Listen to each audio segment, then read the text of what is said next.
இன்னைக்கு நம்ம போய் கல்பாரத்துல இருந்து மீனை பிடிச்சிட்டு வந்தோம். எவ்வளவு மீன் வாங்க பார்க்கலாம்.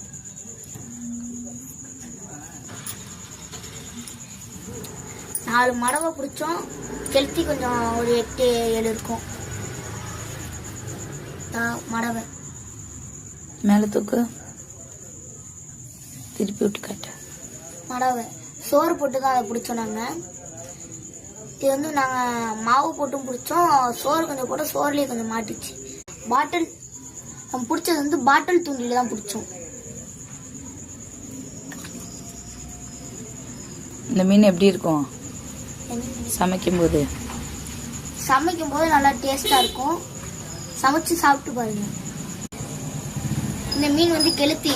இதில் வந்து நாங்கள் சோறு மட்டும்தான் போட்டு பிடிச்சோம்.